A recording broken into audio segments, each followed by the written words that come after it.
Takže momentálne si spravíme Kaliforniu z Kraba kráľovského. Je to štýl sushi, ktorý je troška iný ako tradičný, čo sa týka futomaki, čo sme si ukazovali minule. Tuto bude vnútri riasa a na povrchu bude ryža, ktorá bude ešte potretá tobikom. Tobiko je kaviar z lietajúcej ryby. Jedna veľká vec, ktorú by som chcel povedať, do tejto rolky ide avokádo. Čerstvé avokádo spoznáme, keď si ho takto rozrežeme, takúto farbu musí mať. To je jedna vec.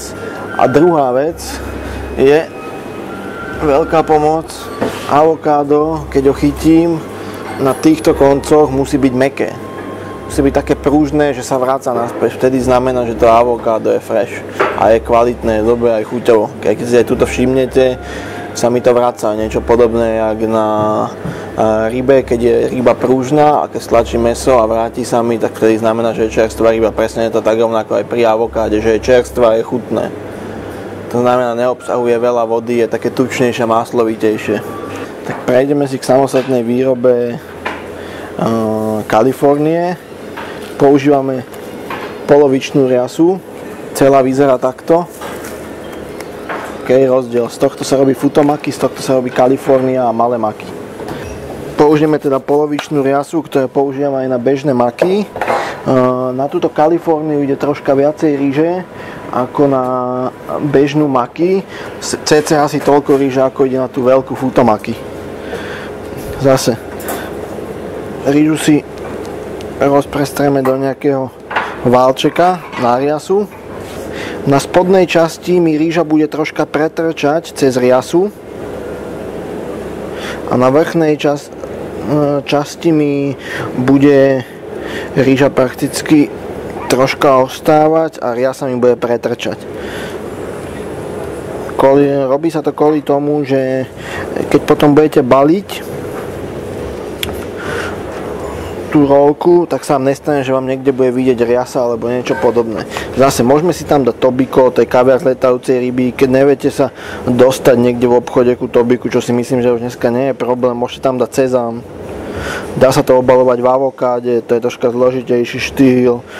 V všelijakých rybách sa to dá obaliť, len to už je štýl, že musíte vedieť aj krájať, tá precíznosť krájania musí byť troška na inej úrovni. Zase dáme si tam uhorku, ktorú by som vždycky dal na spodok. To uloženie, ja hovorím svojim kuchárom, že to uloženie je extrémne dôležité. Jak si to uložíte, tak tá rolka bude vyzerať. Netreba to podceniť. Všetci si myslia, že to je len o kvalite ríže a jak ju rozprestrete na tú riasu, ale nie je to úplne pravda. Takže aj ten pomer mi vždycky mal byť všade rovnaký, či je to avokádo, či je to krab. Všetky nejaké ostré hrany, ktoré by vám mohli vadiť, treba nejak odrezať. By sa mohli ukázať potom na tej riase, že by pretrčala a tým pádom by bola vidieť cez ryžu. Balíme si to tak, jemne si držíme tú riasu v tej rohoške, tlačíme tú plnku donútra prstami, keď si všimnete, takto mám nejak prsty. V kúse ju tlačíte. Teraz ste dosiahli tento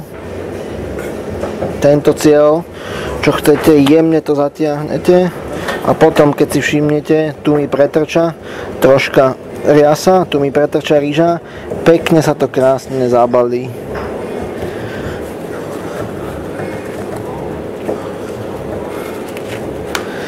Vytvarujete si to, netlačíme samozrejme. Konce môžete odrezávať, ja som zastanca konce neodrezať, radšej ich upraviť. Vytvarovaná je. Môžeme prejsť ku krájaniu. Asi zásada pri krájaní krájať jedným pilkovým rezom. Takže namočím nožík, všimnete si, zase mi steká. Tá kvapka vody, urobím, nakrojím a zarežem.